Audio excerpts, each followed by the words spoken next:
Hi friends, ನಿಮ್ಮೆಲ್ಲರಿಗೂ ಕೂಡ ನಿಮ್ಮದೇ ಆಗಿರ್ತಕ್ಕಂಥ ಯೂಟ್ಯೂಬ್ ಚಾನಲ್ ಸ್ಟಡಿ ವಿತ್ ಪರಶುರಾಮ್ಗೆ ಸ್ವಾಗತ ಅಂತ ಹೇಳ್ತಾ, ಇಂದಿನ ವಿಡಿಯೋದಲ್ಲಿ ನಾನು 8ನೇ ತರಗತಿ ಸಮಾಜ ವಿಜ್ಞಾನ ಭಾಗ 1ರ ಪಠ್ಯಪುಸ್ತಕದ ಸಮಾಜಶಾಸ್ತ್ರದ 9ನೇ ಪಾಠ ಮಾನವ ಮತ್ತು ಸಮಾಜ.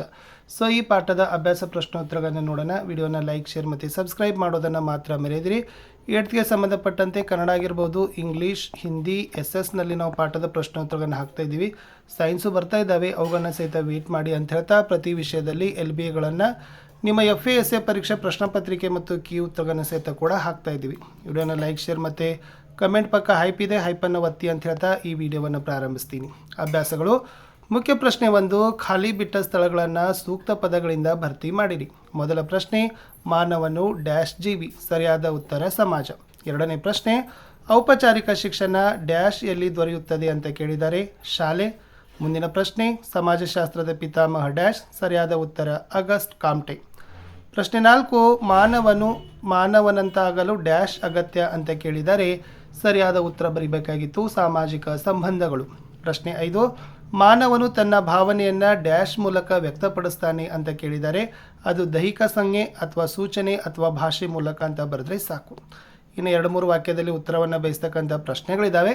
ಸೊ ನೋಡುವ. ಪ್ರಶ್ನೆ 6, ಸಮಾಜಶಾಸ್ತ್ರವನ್ನು ವ್ಯಾಖ್ಯಾನಿಸಿರಿ ಅಂತ ಕೇಳಿದರು.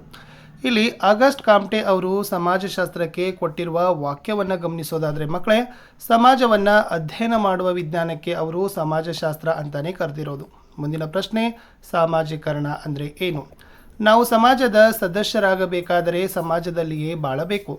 ಸಮಾಜದಲ್ಲಿ ಇಲ್ಲದೆ ಹೋದರೆ ಈಗ ನಾವು ಕಲಿತಿರುವ ಭಾಷೆ, ಓದು, ಆಟ, ಯೋಚನಾ ವಿಧಾನ ಮತ್ತು ನಮ್ಮ ದೈಹಿಕ ಭಾಷೆ ಮೊದಲಾದವುಗಳನ್ನು ಕಲಿತುಕೊಳ್ಳಲು ಸಾಧ್ಯವಿಲ್ಲ.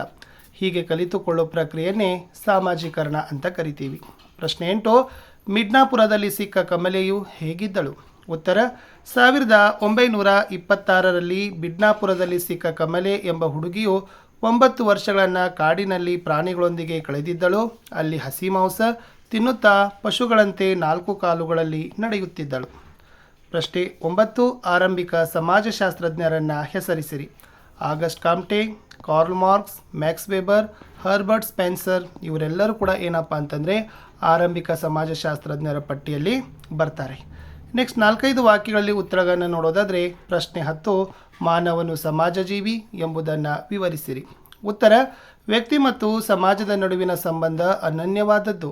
ವ್ಯಕ್ತಿ ಇಲ್ಲದೆ ಸಮಾಜವಿಲ್ಲ, ಸಮಾಜವಿಲ್ಲದೆ ವ್ಯಕ್ತಿ ಇಲ್ಲ. ಆದುದರಿಂದಲೇ ಮಾನವ ಸಮಾಜದ ಸೃಷ್ಟಿ ಎಂದು ಕೆಲವು ಸಮಾಜಶಾಸ್ತ್ರಜ್ಞರು ಹೇಳ್ತಾರೆ. ಮಾನವ ಸಂಘಜೀವಿ, ಎಲ್ಲರೊಟ್ಟಿಗೆ ಬದುಕಲು ಪ್ರಯತ್ನಿಸ್ತಾನೆ. ನಮ್ಮೆಲ್ಲರ ಬೆಳವಣಿಗೆಗೆ ಸಮಾಜ ಅಗತ್ಯ, ಏಕೆಂದರೆ ಮಾನವನ ಅಸ್ತಿತ್ವಕ್ಕೆ ಸಾಮಾಜಿಕ ಸಂಬಂಧಗಳು ಅಗತ್ಯವಾಗಿವೆ. ಆದುದರಿಂದಲೇ ಮಾನವ ಸಮಾಜವನ್ನು ಸಾಮಾಜಿಕ ಸಂಬಂಧಗಳ ಬಲೆ ಅಂತಲೇ ಕರಿತೀವಿ. ಮಾನವನನ್ನು ಸಮಾಜಜೀವಿ ಅಂತಲೇ ಕರೆಯೋದು. ಮುಂದಿನ ಪ್ರಶ್ನೆ 11, ಮಾನವರಿಗೂ ಭಾಷೆಗೂ ಇರುವ ಸಂಬಂಧವನ್ನು ಬರೆಯಿರಿ. ಉತ್ತರ, ನಾವು ನಮ್ಮ ಭಾವನೆಗಳನ್ನು ದೈಹಿಕ ಸಂಜ್ಞೆ ಸೂಚನೆಗಳ ಮೂಲಕ ನಮ್ಮ ಭಾವನೆಗಳಾದ ಹಸಿವು, ನಿದ್ರೆ, ಬಾಯಾರಿಕೆ, ನೋವು, ಸಂತೋಷ ಮೊದಲಾದವುಗಳನ್ನು ತಿಳಿಸಬಹುದು. ಮಾನವರು ತಮ್ಮ ಈ ಎಲ್ಲ ಭಾವನೆಗಳನ್ನು ಆಂಗಿಕ ಭಾಷೆ ಮೂಲಕ ತಿಳಿಸಲು ಸಾಧ್ಯವೇ ಇಲ್ಲ. ಅಂಥ ಸಂದರ್ಭದಲ್ಲಿ ಭಾಷೆಯು ಅನಿವಾರ್ಯವಾಗ್ತದೆ.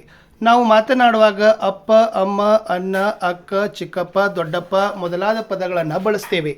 ನೀವು ಅಣ್ಣ, ಅಕ್ಕ ಎನ್ನುವ ಪದಗಳು ನಮ್ಮ ಹಿರಿಯ ಸಹೋದರ ಮತ್ತು ಸಹೋದರಿಯರನ್ನು ಉದ್ದೇಶಿಸಿ ಬಳಸುವ ಪದಗಳೇ ಆಗಿವೆ. ನಿರ್ದಿಷ್ಟವಾಗಿ ಸಂಬಂಧಗಳನ್ನು ಮತ್ತು ಭಾವನೆಗಳನ್ನು ಅರ್ಥ ಮಾಡಿಕೊಳ್ಳಲು ಭಾಷೆಯು ಬಹಳ ಮುಖ್ಯ. ಮನುಷ್ಯನಿಗೆ ಭಾಷೆ ಇದೆ, ಪ್ರಾಣಿಗಳಿಗೆ ಭಾಷೆ ಇಲ್ಲ. ಅದೇ ಹೋದರೆ ಪಠ್ಯಪುಸ್ತಕಗಳಾಗಲಿ ಶಾಲೆಗಳಾಗಲಿ ಮನುಷ್ಯನಿಗೂ ಮತ್ತು ಪ್ರಾಣಿಗೂ ಇರುವ ವ್ಯತ್ಯಾಸ. ಭಾಷೆ ಇಲ್ಲದೆ ಮಾಧ್ಯಮಗಳಾಗಲಿ ನಾಗರಿಕತೆಯಾಗಲಿ ಅಸ್ತಿತ್ವದಲ್ಲಿ ಇರುತ್ತಿರಲಿಲ್ಲ. ಮಾನವ ಸಮಾಜವು ಪ್ರಾಣಿ ಸಮಾಜದಂತೆ ಇರುವ ಸಾಧ್ಯತೆ ಇತ್ತು. ಆದ್ದರಿಂದ ಸಮಾಜಶಾಸ್ತ್ರದಲ್ಲಿ ಸಮಾಜವನ್ನು ಅಧ್ಯಯನವನ್ನು ಮಾಡುವಾಗ ಭಾಷೆ ಬಹಳ ಪ್ರಮುಖ ಅಂಶ ಅಂತ ಪರಿಗಣಿಸ್ತೀವಿ. ಮುಂದಿನ ಪ್ರಶ್ನೆ, ಸಮಾಜಶಾಸ್ತ್ರ ಅಧ್ಯಯನದ ಮಹತ್ವವೇನು ಅಂತ ಕೇಳಿದ್ದಾರೆ. ಒಟ್ಟಾರೆಯಾಗಿ ನಾವು ಓದ್ತಕ್ಕಂಥ ಸಮಾಜಶಾಸ್ತ್ರದ ಅಧ್ಯಯನದಿಂದ ವ್ಯಕ್ತಿತ್ವದ ಬೆಳವಣಿಗೆ ಆಗ್ತದೆ, ನಮ್ಮ ಸಾಮಾಜಿಕ ಸಮಸ್ಯೆಗಳಿಗೆ ಪರಿಹಾರ ಸಿಗ್ತದೆ, ಆಧುನಿಕ ಸನ್ನಿವೇಶಗಳಲ್ಲಿ ಮತ್ತು ಬೆಳವಣಿಗೆಗೆ ಅರಿವನ್ನು ಮೂಡ್ತದೆ. ಇನ್ನು ಹಿಂದುಳಿದ ಮತ್ತು ದುರ್ಬಲ ವರ್ಗಗಳ ಏಳಿಗೆಗೆ ಸಮಾಜಶಾಸ್ತ್ರದ ಅಧ್ಯಯನ ಸಹಾಯಕವಾಗಿದೆ ಅಂತ ಬರೆದ್ರೆ ಸಾಕು.